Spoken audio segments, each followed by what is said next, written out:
Good evening, ladies and gentlemen. Welcome to Go Fast Podcast. Special show we have tonight with special guests. We have Mark Clays and Brian Ashmore from the Nostalgia Stock Car Racing. We also have special guest host Corey Peterson with a whole lot of news about at the Bull Ring for this weekend. I'm Bibster of Bibster Promotions.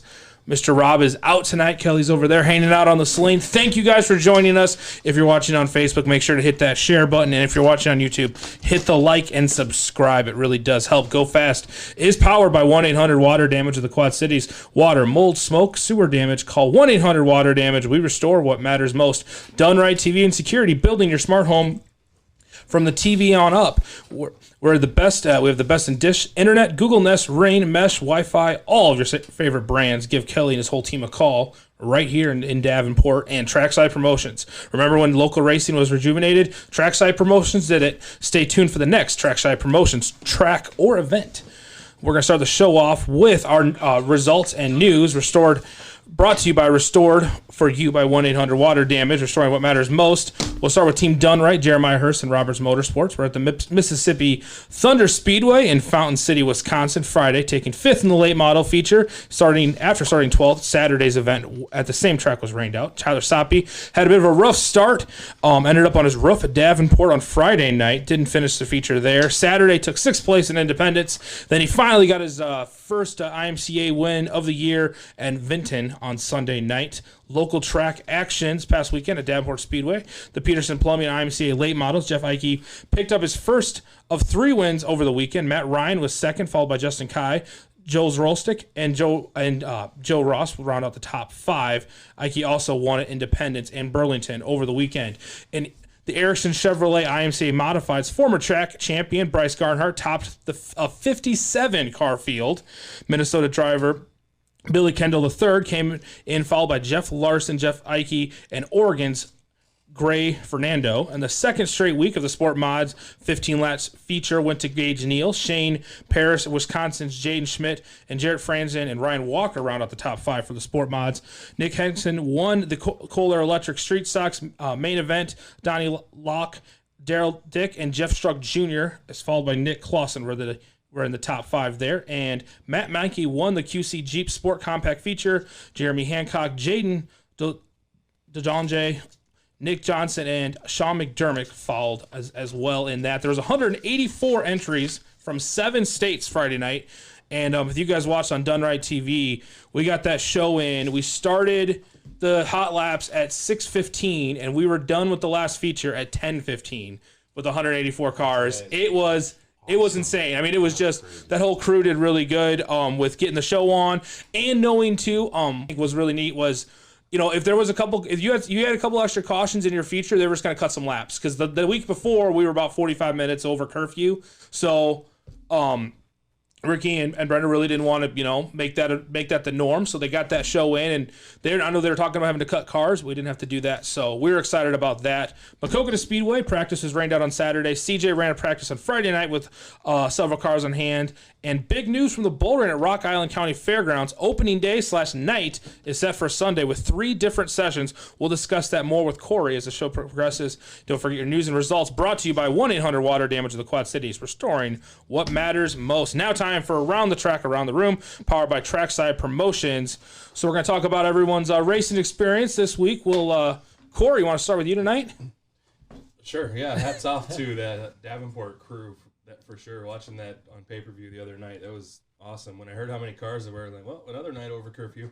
Yeah, I thought the same thing. I thought there was no way it was going to be done that early, for sure. And it was nice to see. It gives us hope over there at the Bull Ring also, that to see that Davenport is being successful at what they're doing with no fans in the stands. Yeah. It was a huge question mark for anyone going with no fans. Mm-hmm. So it's very nice to see, and it gives us hope for the Bull Ring to do the same. Mm-hmm. Yeah, definitely. Let's hope we get that many cars too. Yeah, hopefully. Yeah, it was crazy. Yeah. Mark, what about you for around the the racetrack this weekend? Well, I guess I spent most of my time just for prepping the Chevelle and the 57. Not sure which car I'm going to take, but it's looking like the Chevelle's going to be the one going to West Liberty. Okay. I think it's my dad kind of poked me on that one because he and I built that car back in '04, and he's pretty proud of that car because we won Yeah. So, Yeah, and have a car that's, been around that long and still competitive takes a lot. So definitely something to be hanging your hat on that one. yeah, he's really excited. I think he wants to go with me on this one. Mm-hmm. So, all right. Good deal. What about you, Brian?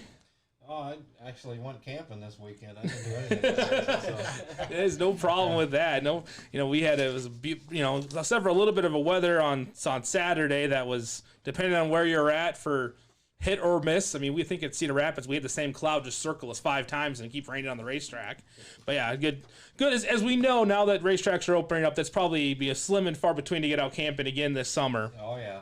I'll be ready for some racing now. Yeah, getting excited now. No doubt. Especially since the bull ring's opening up. Yeah, Awesome. yeah, we are I very. can't wait for that. We're very excited about that. I think for me, it was probably Saturday was our kind of our marathon day. If you guys kind of kept following along with us, we did our show in Cedar Rapids was supposed to start at noon. Well, with all that rain we were going to have, we woke up. Kelly and I woke up to a message saying, "Hey, we're starting at 4:30." Well, we're supposed to be in Independence at 6. That's when the show started, was in Independence. So we scrambled, had some great help to be able to get both shows in, but it ended up being where going to Independence and finishing out that 150 car show at 12:45 in the morning made it for I was okay that Sunday we didn't have any shows because I was like, at this point in the weekend I think I've seen enough racing for right now. But yeah, so that was around the track, around the room. For our first live look tonight, we're going to talk with our special guests from the Nostalgia Stock Car Racing Club, Mark Clays and Brian Ashmore. Thanks for coming in again, Brian and Mark. Kind of explain to the people at home kind of what the Nostalgia Stock Car Club is. When I was a kid, the only way I knew between classes was looking out there at the size of the tires. Mm-hmm. And when I seen the big tire car come out, I like, oh, my dad's coming because it's late model. Yeah. So that's kind of what we wanted to start on. Yeah. Don't you think? Oh yeah. We started off just for fun, just kind of retired guys wanting to still race. Got tired of getting beat by Corey, when I wasn't. So I want to do a little bit just laid back racing more. We don't do it but 5-6 times a year probably. Yeah, I think So the we got a most. limited schedule. Yeah, I think the most we had was 8. Okay. A lot of us got things going on, with our families and that, and camping and whatever. And and if we figured if we could race about every 2 weeks, it works out pretty good. Yeah, that gives you enough time. If something goes wrong, it's not up against a deadline like a normal weekly racer that, rolls a car on a Friday and you got to be there the next week. It's like we can take a little bit of a break and not be so up against and then you're not gone every single weekend trying to explain to at home of why. No, we got to be gone again. Don't worry, Well, it's not that often that we race week to week. Sometimes it happens, Yeah. But We have before. we have. We try to split it up like a Friday, then maybe next Sunday. Okay. Then that works. That gives you enough of a break. Yep. But a lot of times, I'll get the car off and wash it, and then it sits in the garage a week before I even look at it. And usually not much maintenance on it. That's what kind of I was going to ask if I know a little bit. I know enough to kind of like to sound like an idiot when I see like the Airs, the nostalgia cars come out. How are you? What cars? I know sometimes a lot of the Airs cars are kind of on like a sport mod chassis. What's it take for a car? Let's say somebody had they were like found behind a barn. There was an old race car. What would that take to get into a nostalgia class, or what would someone have to do to get into the class if they were wanting to do or kind of how the car's built? Usually what we're doing is if it's a modified car or even an old late model, usually the late models, and we've been a little at changing the rules a little bit, I guess, here. But most of them, they put a Camaro stub on them, Okay. like the old Pro Stocks, Okay. and then hang a Camaro body on them where the roll cage and the body look like the old cars do. That they look proper for the era. Yeah, so they have that. Everyone kind of looks like it's racing from the same era, not like we have 5 cars that look like they're from the 70s and one guy that looks like the mid 90s. Yeah, so that's what we're trying to do. Okay. Now, Corey, as a promoter, and you're going to have them in a few times. What kind of a draw do you are you excited to bring when you bring the nostalgia class in? What's the difference in there in racing for your fans? Well, it's it's a different kind of. Every time I've seen them, they do get pretty competitive. Mm-hmm. Most of the time, when you see these cars, kind of you think, they're not gonna race that hard. They're not gonna want to hurt those cars. They're too hard to find parts for, whatever. But it is a really good race, and the fans like it because it's just a change of pace a little bit. You bring them in one night, and it's something different for the fans that might be getting a little worn out with the normal weekly schedule. So we'd like to have series like that, whether it's midget cars, super late models, or nostalgia cars, anything like that, to bring in and change it up just a little bit. And I like how they say they don't like to overdo it with these cars. It's you don't want to take it too seriously because then you're starting to ruin those cars. Yeah. People understand how hard it is to find frames like that and all the parts for those cars and stuff. So it's really cool. It's very nostalgic for the fans too that love to throw back to the time that before I started watching. But it's really neat to see how things used to be done and to be able to present it on the track. I'm all for it. So. We appreciate you having us over there. Absolutely. So we always have to ask whenever we talk to racers. So Mark, we'll start with you, and then Brian, get ready. Here's the question: how did you get involved in racing?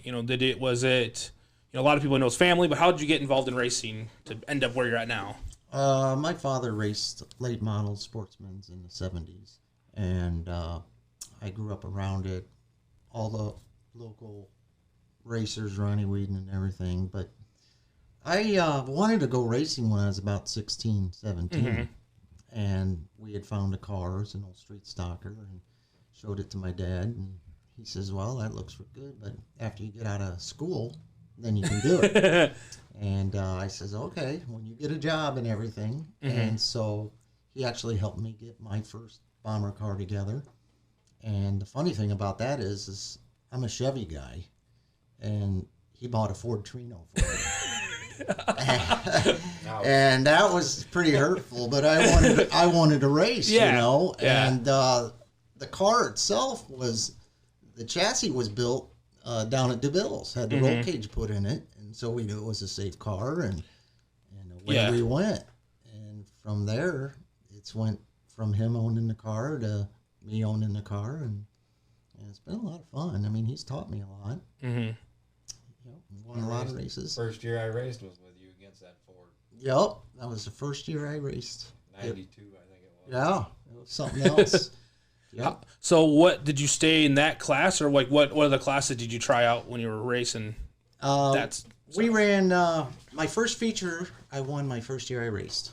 And I started racing midsummer with that car. That's really good. And it was like at the fall bash they had over there. It was like a late September race. And I think I started, I don't know, 12th or something. I don't know. It's a long time ago. But from there, we ran one more year in the Bombers. And you got to remember, that's back when East Moline had like 50 bomber cars show up every Sunday. So to get in the show, it was pretty tough. I got the sheet from 92, the point sheet. It was over 90 cars signed in for the bomber cars. Just for the bombers. Yeah. And there were some bombs out there, believe me. They weren't all stuck. There were some bombs out there. I seen the car come in, he had his hood up, and the battery was still under the hood. And I thought, oh my gosh, this is not good. But after that, we went to pro stock racing. Okay. Went out to Bluegrass and ran some pro stocks, and then we went down to Aledo and ran Aledo Bluegrass. So we ran pro stocks for about 4 or 5 years. Yeah. And got a track championship down in Aledo and did well with it.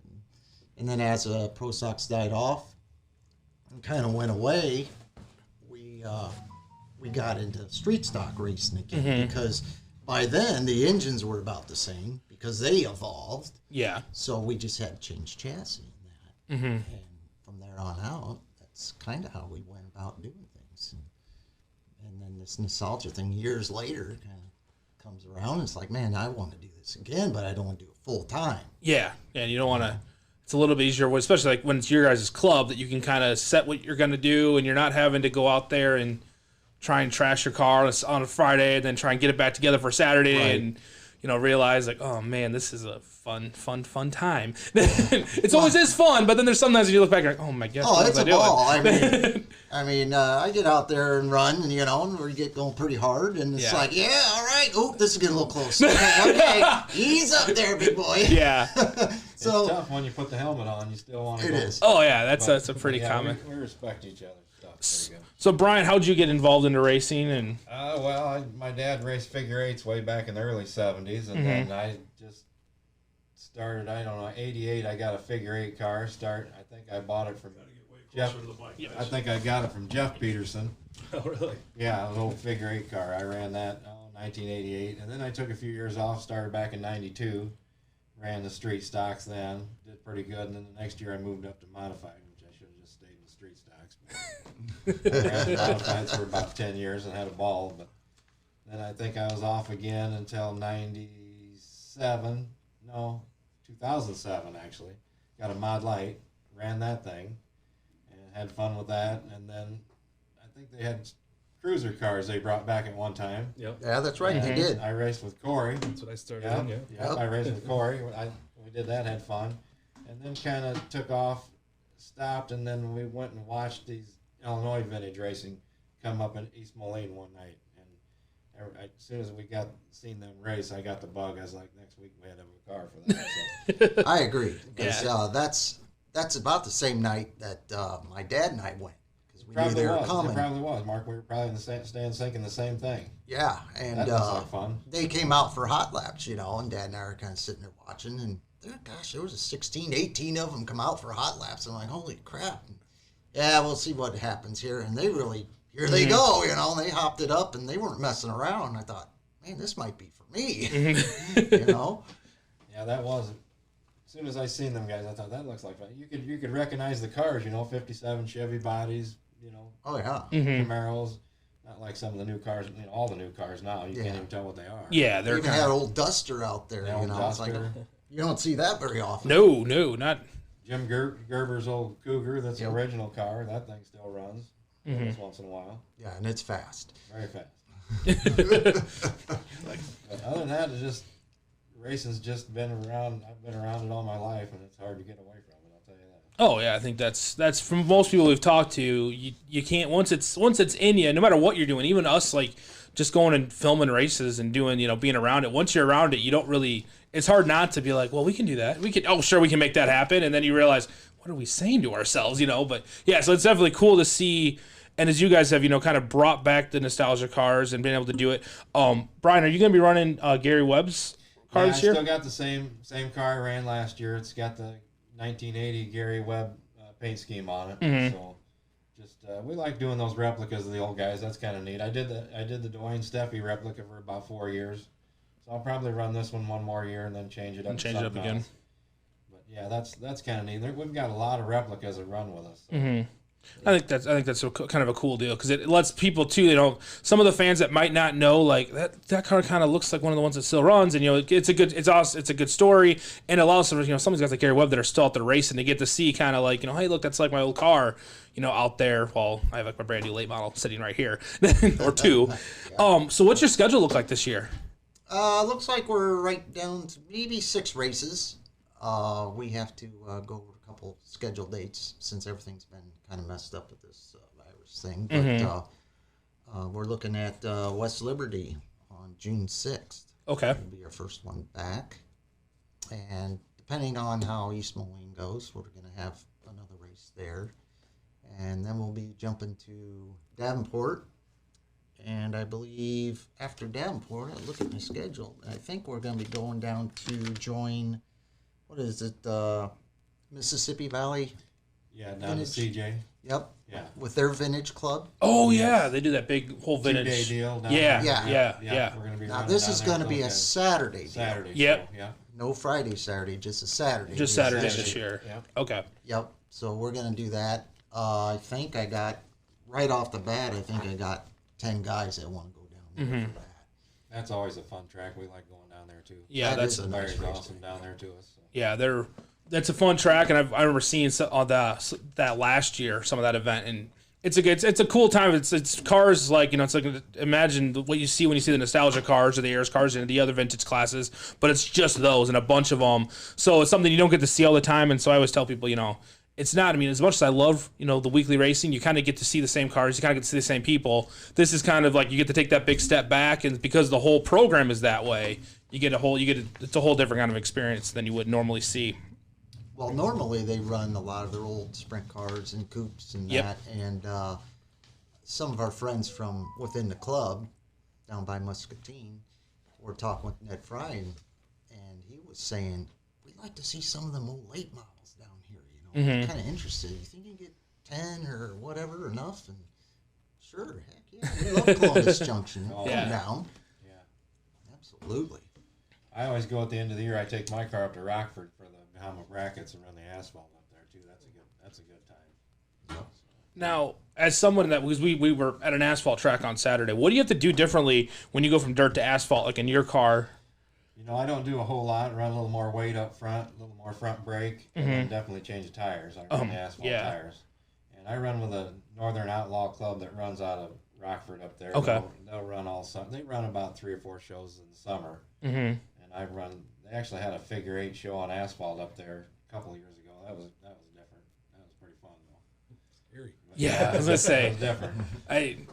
Every time I've seen figure 8 racing, I'm always like, man, you got to be at a whole nother level to be like, to do that.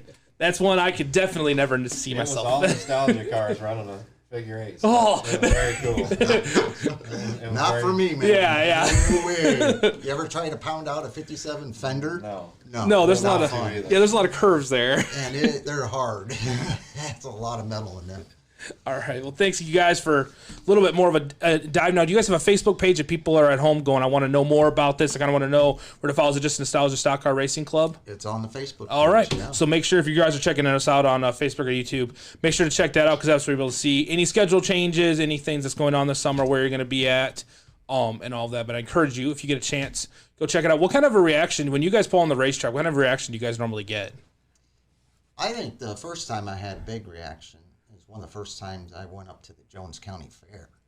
And most of the people, right after the race, get to come down. Mm-hmm. And a lot of the people from, I swear, 50 to 75 years old, Uh-huh. they all came down and looked at our cars, pointing and talking about them. They really enjoyed seeing them.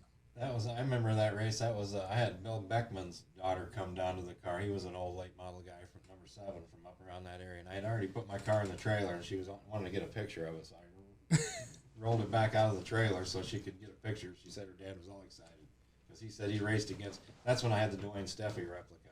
Mm-hmm. Yeah, So I raced against that car. that's right. She come down and said, "Was that you?" I said, "No, I'm only 52 years old. You're talking, early 70s." Yeah, my son, he'll 27. never forget that race. The last time we were up there, not only I hit the guardrail, I still won the race. He said he tried to knock it down and then come back and he won. See, folks, we say that they're getting they're out there getting after it. And Yeah, that fact right there, I hit the guardrail and stayed in it to go for the win. Yeah, I told him I knew how far I could go in there, and then That ain't the first time he's hit the guardrail. I threw sparks down at CJ last time we ran. Well, I think everyone there, especially their first time at CJ, a friend of mine, that first time not CJ, he hit the front wall because he's like, "Oh, there it is." Oh, yeah. Everyone finds out that wall's Bust at. it out. Yeah. I came off at turn 4, Jason Bryan for the win, and had a run on him, and I had the tail out there and had sparks coming off the fence and everything else, and Sparks was flying. my son said, "That was so cool. You should have seen that. Didn't you feel the wall?" I said, "I didn't feel a thing. I wasn't holding it." I wasn't thinking about the wall. I was thinking about the checkered flag. I said, "If the tail's in it, you're fast. If the nose is in it, that's no good." Yeah, that's true. That's the tail. You don't have to worry about that as much. Well, thanks again for that info. Again, check it out on Facebook. If you have any more questions, like I said, they're going to be at East Moline, Davenport. So if you guys are watching on the pay-per-view, we'll definitely be there. You'll definitely be seeing it on there and more information on that. All right, time for Guess the Driver. And you guys have been really good at this lately. Like, I think the last 2 weeks we've said like the hometown and maybe the class, and we've gotten the guess right. So now that Rob's instructed me to be the giver of the clues, so all I'm going to say for the first clue, and again, prize, you have to answer on the Facebook on the Done Right page, and you have to come in to win it. I think we're going to be doing, we'll be picking the prize out. So it's a mystery prize. It'll be exciting. It might be a Jeremiah Hurst Racing t-shirt. It might be something cool. Anyway, so here's your first guess. I'm only going to say this. He's from Davenport, and it's a sport compact. If you can get it from there, maybe I've said his name already. Maybe I haven't. I don't know. But that's your only clues. Compact driver from Davenport. Guess on the Done Right page. All right, that's time for guess the driver. All right, time to salute our drivers of the week. We'll go around the room, and if anyone has a driver of the week, it can be local. It can be someone, NASCAR level. We've kind of always bounced around. Mark, do you have a driver of the week this week? I don't know. I think Gerhardt would be all right. Mm-hmm. Did a pretty good job. Yeah, did a really good job there Friday night. That was a huge class of modifieds. They just kept rolling in.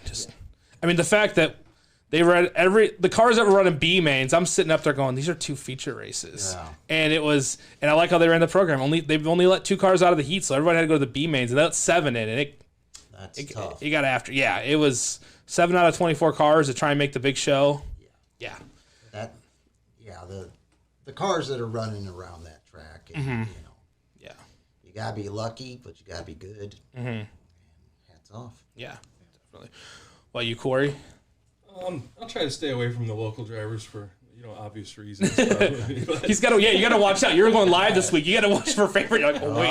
Yeah, that's true. But one driver I noticed this weekend that I would like to see at the Bull Ring still was Ricky Thornton Jr. picking up that big Outlaws win. Mm-hmm. There you go. Not exactly local, but he's an IMCA guy, and it's nice to see him jump up to the super stuff and hold his own with those guys. He was smooth as ever on that Minnesota track. It was nice to watch him all around there. Yeah, definitely. He is fast. Yeah, it's super. I was like, and it's cool just to see I have a bunch of friends that are modified drivers, and see some come out of the modified IMCA class and be able to compete with that level of competition. More on World of Outlaws later on that too. But Brian, what about? There's several guys you can give a shout out to, but how about Chuck Hanna? He's been running really good. So, oh yeah. I'd say Chuck, and then Steven Spiker is going to be having his car out coming up. So I want to say give him a shout out too. Steven, he's a pretty decent little wheel man. So, but yeah, I'd say Chuck's been running good the last couple of weeks. He's got that late model dialed in. Mm-hmm. Pretty good. Yeah, he does. We've been watching him at Davenport the last couple of weeks, and it's definitely been. Yeah, he's got it pretty well smoothed in. Yeah, he does. All right, Chance Houston already won the driver of the week. Sean McDermott's the winner. I said I was gonna. Wow. We're just giving away. It might have been my hint that I'd already said his name in the podcast, but yeah, Sean McDermott is our driver of the week. So Chase, or Chance, excuse me, why did I say Chase? You're also guessing I've also seen you guess 5 people. So Chance, I see how you did there, but you got to come into Done Right and pick up your prize. So maybe if you're coming to Davenport, well, you won't be here this week, but one of your times into the racetrack, we're right down the road. So go ahead and you can do that. Would be awesome. I think my driver of the week, I'm gonna go up to the not NASCAR but the Xfinity level. I watched the race on Thursday night, and I don't know if anyone watched. Chase Briscoe picked up the win, and he and his wife just lost their baby of the week. And I don't know, I don't care how tough of a guy you are. I suddenly was cutting onions watching that post race, and just to see that kind of determination, to see that kind of power to be able to power through that was, I just think, just class act. And so definitely gets my vote for driver of the week. Good choice. So yeah. Yeah. All right, so time for Corey. Let's talk. I'm going to give a little more time on this Bull Ring because it's kind of it's a whole process that's happened Sunday. So I want to make sure we all know what's happening because we're going to be there, and you folks at home kind of understand what's happening. So Corey, kind of talk about the news, the big news this week. Sure. So, well, first of all, I just when we first started promoting, we never would have thought we had to open a track this way. The way we're having to do it now, Mm-hmm. but so the way we're doing it is the state regulations that we were given and approved, by our city and stuff. So thank you, everyone who has read the format and looking at it, and you're coming no matter what. We appreciate it. We're doing all we can. So the reason we're doing, able to open up now is on the 29th, Governor of Illinois Pritzker is expected to announce Illinois is moving to Phase 3 of the Restore Illinois plan, which means that gatherings of 10 or less are allowed. And so each pit area is considered a gathering, basically, and we're allowed a car and up to 9 people with the driver in there. But one of the concerns of the government was the city government, I should say, was that our pit area is not very big. We suggested, opening up the outside parts, spreading them out as much as possible. But when they look at our place, they look at, where are people going to watch the races at? And our pit stands are just not very big. Even though we're opening up a little bit of the grandstands for pit crews and that this week, the only solution we could come up with was a car count quota, basically, which we're not going to cut cars off for the classes that we have out there now. But this basically keeps the cars or the haulers out of the pits as much and gives people a chance to watch their drivers, be there with their drivers for their race programs, and maybe come back later if they know somebody. So Yeah. the format. It's a long day of racing, but in order to keep it 50 cars or less in the pit area, we have the Street Stocks and Sport Mods going first, full program, hot laps, heat races, feature event from 2 to 4.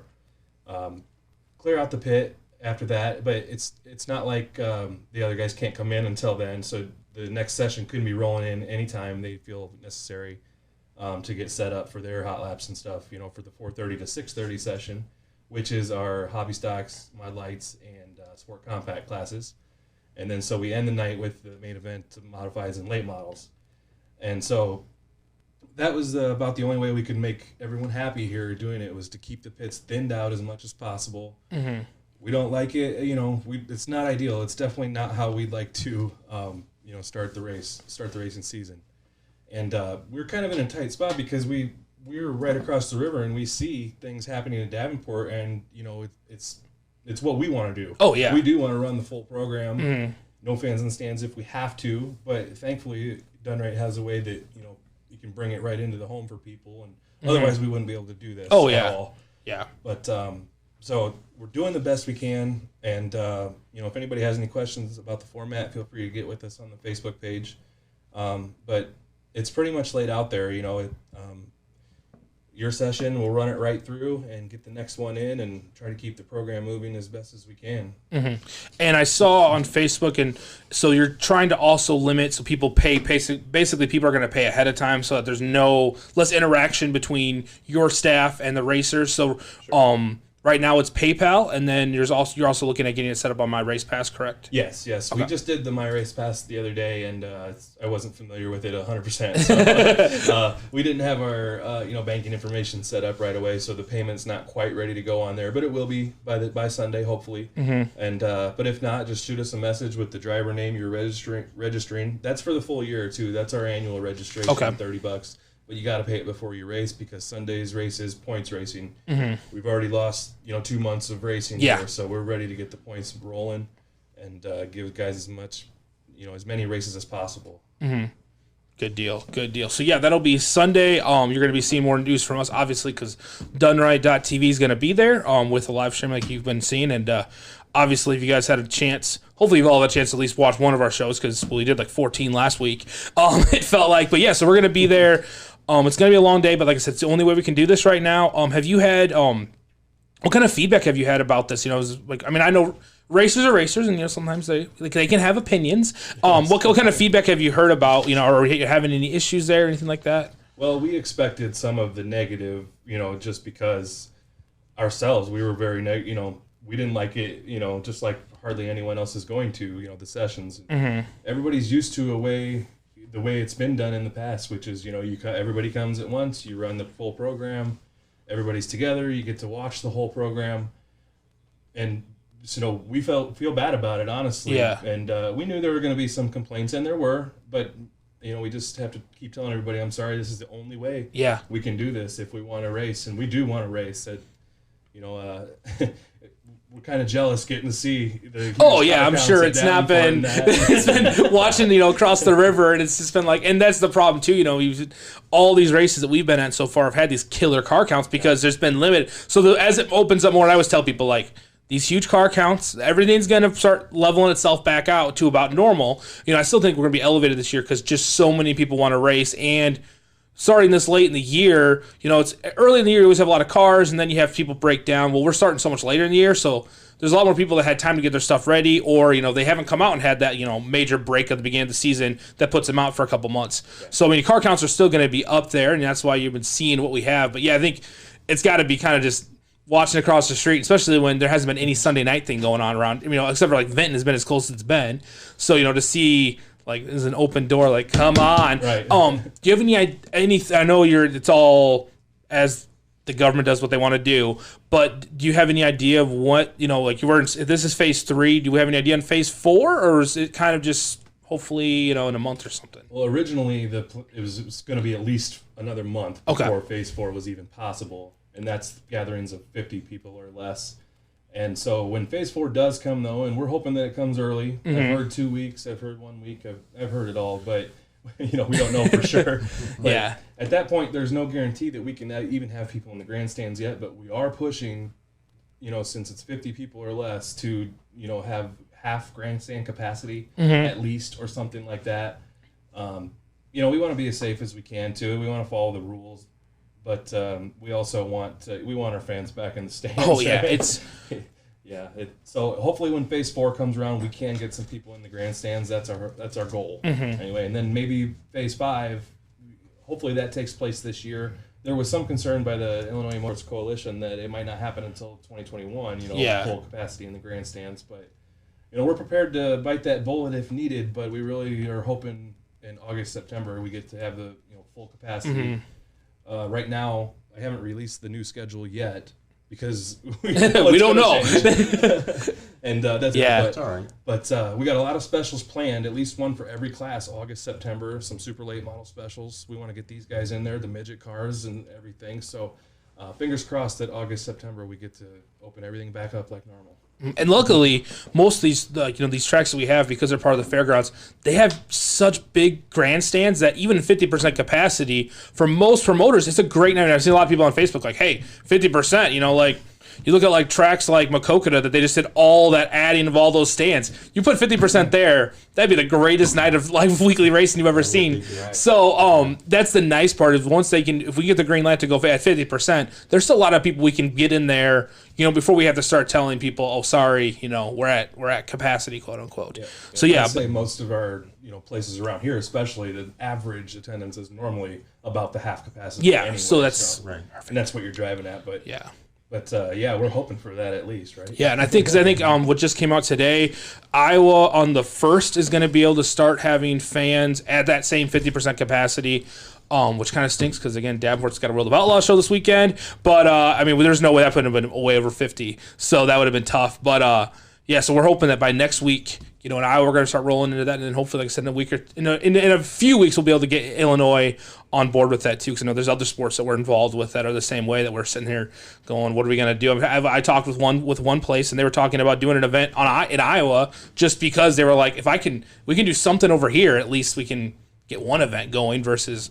Where they're at doing that now. But yeah, so Corey, this Sunday, starting at what? So 2:30 is when the first session starts? 2 o'clock. 2 o'clock. We're going to start the hot laps at 2 o'clock. Pits open Pit at- gates will be open at 1. Okay. For everybody to start rolling in. And, looking forward to a good day. And hopefully, a lot of people think it's going to be a big mess. And we're prepared, though. We've been going over the game plan all week, of what we're going to do. So as far as feedback, the few negative comments in that. But everybody has been really supportive of us. Most everyone has been really supportive and wants us to get going racing. So appreciate that, everyone. Yeah, And at the bull ring, awesome. Yeah, we've been excited since when we kind of first a couple months ago we're talking before all this stuff happened about we're gonna do East Moline on Saturdays, new promoter. I was like, this is gonna be great, and then we kind of got a big delay. So we're excited that we can finally at least see some cars. We had cars a couple weeks ago, like practicing out there, but to see cars actually going door to door at the bull ring, folks. If you've never been to the bull ring, it's a whole new experience. I've always told people that there's a different, like every track's got its own character and its own, just attitude it's like a person, but the bull ring definitely is a character in itself that's a whole lot of fun, and it's I can't wait to have their fans there, because being somebody that's been at these tracks with nobody in them, it's the weirdest thing. Yeah. For Saturday night, Kelly, this, we're sitting at Independence and there's 3 of us in all these stands, and it's like, oh, this is like That's strange. it is so weird. I mean, it's the weirdest part is we've done it so many times now. Like we had at Cedar Rapids on Saturday during our day show, they didn't have pit stands, so like a lot of the people they had spotters because it's at the asphalt track, so they would be up there with us, and it was weird because I'm like, there's like people over there. We don't have normally we don't have anybody else like looking at us. Yeah. So it was almost weird because it's been so long, but we're excited about that. So that'll be Sunday night at the Bullring. Again, Dunright.tv is where we're going to find all of your racing action and more information. We're going to build a site and release all that. You guys will obviously see that all come out. Yeah, you know what? Before the virus, I know there was a lot of excitement about the Bullring. I mean, I think you guys were in the right direction and bringing a lot of excitement back because I heard a lot of comments from people, you know. I mean, it's been a while since people have been excited about the Bullring. Mm-hmm. Well, thank you. Yeah, we had a lot of momentum, and the COVID kind of stalled us here. But my heart goes out to you guys because I know all the work you've done, and now I sure hope it's got a good show coming this Sunday. So. Thank you. Yep, we're going to do our best. Yeah, I know you will. All right, time for our tech tip. Now we're going to turn that over to Brian and Mark. What are some? We've kind of talked a little bit about the cars a little bit, but what are some of the technical aspects of the cars, and what are some of the rules? You guys have talked a little bit about the rules. What are the rules you guys go by? Mark cheats. And Brian runs a 1.5 gear on a 1/4 mile asphalt, so he doesn't spin the tires with all the power he has. Here we go. Isn't that right? That's right. Yeah, I just gave out the big secret on time trials, didn't I? No, a lot of guys who have leftover street stock cars and modifieds. It's easy to build one of our cars out of Nova bodies, fit really well on street stock chassis, Camaros on modifieds. Keep it pretty simple with that. I mean, you can run leaf springs, quick change rear ends, it doesn't matter, as long as it's usually pretty simple and not too costly for the guys. We try to keep stock stubs. I mean, that's basically the only Most time. real rule. You know, most Yeah. time. Yeah, most time we'd like to see a stock stub under them. There are some guys that we let slide a little because they do have older cars that were raced back then. Exactly. And so we're kind of evolving our rules a little bit, just kind of seeing how things go with these other guys and if they run competitively and understand what we're looking for as in putting on a good race for the fans, not a lap the field. I'm the king out here. Yeah. That's what we're looking at. A lot of interest we get is older retired drivers. You know, I just put the body together on a car for Robert Anderson. He hasn't raced since, 2000. I think he said it was 19 years or something. Yeah. So he's going to be coming out, hopefully, West Liberty. So Nice. yeah, very neat. He's doing a replica of one of his pro stocks that he won a championship at East Moline with. So, Oh, yeah, it turned out beautiful. so it's just a lot of guys that's kind of been retired and see us race and want to come back, and it's very inexpensive fun. Really. And what I think is cool about that is a lot of especially guys like that, those cars are sitting out there. They're not they're not in a junkyard. They're sitting out behind the barn because the last year it was competitive, and then the next year they changed plans or life changed, and all of a sudden the car got parked back there. 4 or 5 years later, it's no longer competitive in the weekly racing, and it gets left there. So for a way to those cars to not just sit back and basically turn back to the weeds, to get to come out, put some laps on, and guys that haven't been able to race for 20 years get to go out and have some fun. I think that's fun. Like I said, and being in the stands for those, it's always a good time. And even when there's been tracks when you guys have raced, and like my grandpa was there, and it was the cars like he watched when he was younger, and even some of the later ones that when we would go to was when I was a kid that we get to see. So it's just kind of a neat way to kind of connect some generations and keep cars that normally would just be sitting out back, rotting away back on the track. You'll see a variety of different things in the cars, like some cars will have the wide 5 hubs on them, which they ran back then. Some guys don't. Aluminum slot wheels on them, and we've opened up the rim and tire rule a little bit because a lot of the late model rims, when they were on 12-inch rims and the tire, well, they changed that rule 2 years ago. Now they're on 14-inch rims and the big tires. D55s. All these other tires are laying in the barn with the rims. Nobody wants them. Yeah. They can't sell them. And I'm like, here we go. Yeah. Buy a pile of them for nothing. Yeah. And that's what they ran back Yeah. then. So And you can pick up old modified chassis. I mean, Pretty. really Pretty cheap. Yeah. Complete roller's really cheap. You Yep. can just find an old body and you're racing. Well, I think that's cool because you see it. I mean, if you're anyone that's like any guy that's on Marketplace, usually on Facebook, at least once a week you're seeing the old modified chassis. I mean, we did a Night of Destruction. Someone had a modified chassis bolted to the top of a truck to make it a double decker car. But that is nice. cheating because I'm like, there's some guys had full cars up there and he just had a chassis. And also I was looking at that like. There might be some good life left in that, but yeah. Would have been a good vintage car. yeah. So that was kind of thinking that, but yeah. So that's cool. So if anyone has any questions, if you're out there and you maybe you got that car behind the barn, or maybe your neighbor does, is it the best way to contact you guys on Facebook, or is there a better way to contact you guys if someone wants to get involved in the club?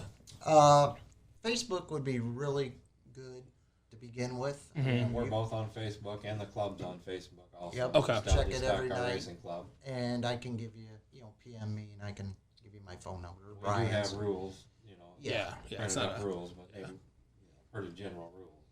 Yep. And, engines, there's really no limitations on the engines. And there really shouldn't be yeah. if everybody's out there to do Have the same fun. thing. Yeah, exactly. No one for what you guys are doing. No one's out there with the $40,000 spec motor out there because you're going, boys. We're not out. Technically, we're not out here racing. I mean, we're racing, but we're putting on a show first. And so, yeah, like, I totally get that. When you limit the payout like that and you limit how it works, it limits itself. Where It does. Everybody gets paid the same. Yep. So even if you do have a $20,000 engine that's just sitting there, doesn't mean you can't run it. Yeah. Oh, yeah. You can run You it. know? Just Let's just make it look good. If you want to sit 10th We're and there run to put on a second, show. can run up to second, and then on the last lap, make a show of it.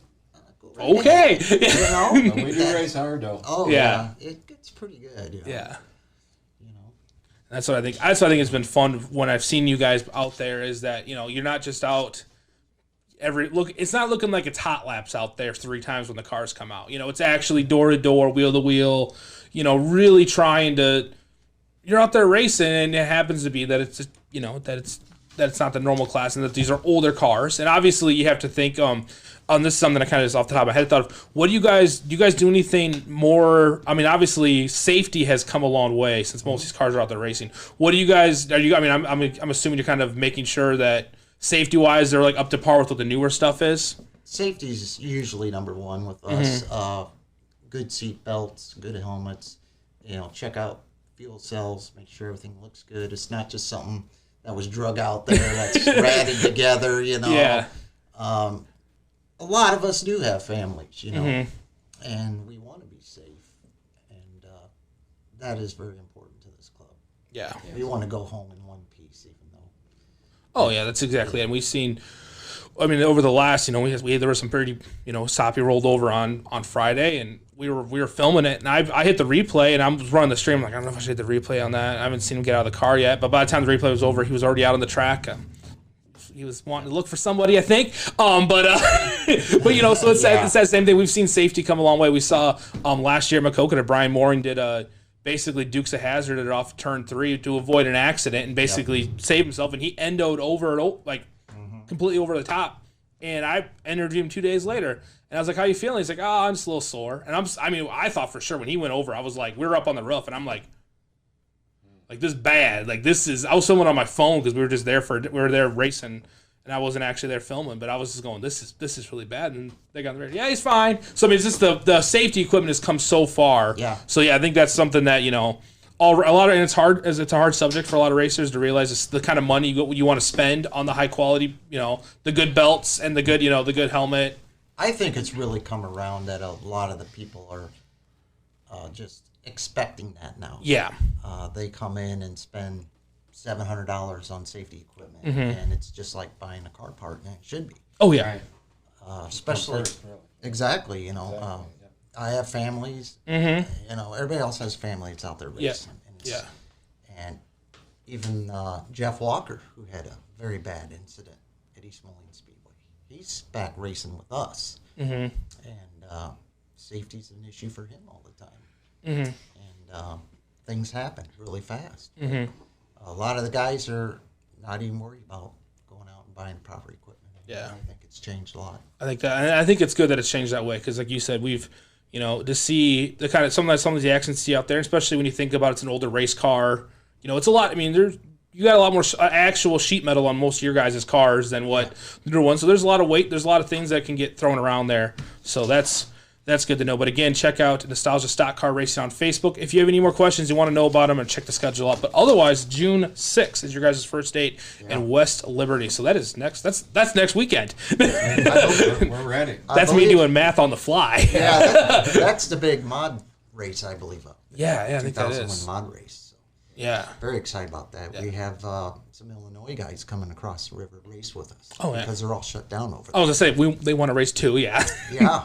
And we got nostalgia different guys cars. are calling us on the phone saying, "Hey, can we come?" Absolutely. Absolutely. Bring it on over. Yeah, that'll be good. So that'll be next Saturday night. And I think because of the way I was going, if everything stays the same, there might actually be fans in the stands for that. So that'll be That'd be exciting. great. That's what we're excited. I mean, I will say the weirdest part, hey Corey, you were there when we were in Lee County, is when the race ends, is that awkward silence after the race is over before the next feature. Because there's no one is calling anyone a cheater. No one's cheering. Like, it's just the driver gets out. Like, sometimes they go in front of victory lane, but sometimes they just drive back to tack, and you're like... And that's usually normal for Brian because nobody likes Brian. It's always crickets for Brian. Maybe his wife's his biggest fan. I don't know. I believe so. I definitely noticed that first night. And Yeah. So watching a lot of these pay-per-views now, we keep noticing that. So one thing we'd like to try to do Sunday is bring back the victory lap for people. Right after the race, throw a flag down, let them go around once, just because they're not going to be able to get out there and get interviewed and that. So Always did that. one I quick love lap, That'd Remember be that when I was a perfect for kid? nostalgia Yes, cars. exactly. That's what they used to do. Yeah. Yeah. Always did that. Well, and I think Always. it's a good, and East Moline actually works out really well too because they're doing that. While they're doing their victory lap, you can get everyone staged to get off the track quickly, and then all of a sudden, whoop! Like you have the flag back, that guy goes over, and you can be already rolling out the next class. But yeah, it has been weird. But it looks like there's light at the end of the tunnel for this. As we're getting ready to wrap this up, I just realized that we're coming up on time. So some local birthdays in the racing world: Joe Lauder, Barry Dungan, Todd Malmstrom, Dustin Paul, Big Boy Justin Frommelt, Rob Edwards, Chris Hendricks, and Bryce Garner all had birthdays this past weekend from around the racing world. Dirt model veteran Ken Robertson, the great Don McLaren, IndyCars Dario Franchitti, Jody Redley, pavement modified legend Mike Steinfeck, Tony Stewart, and Jerry Stenva around the racing world.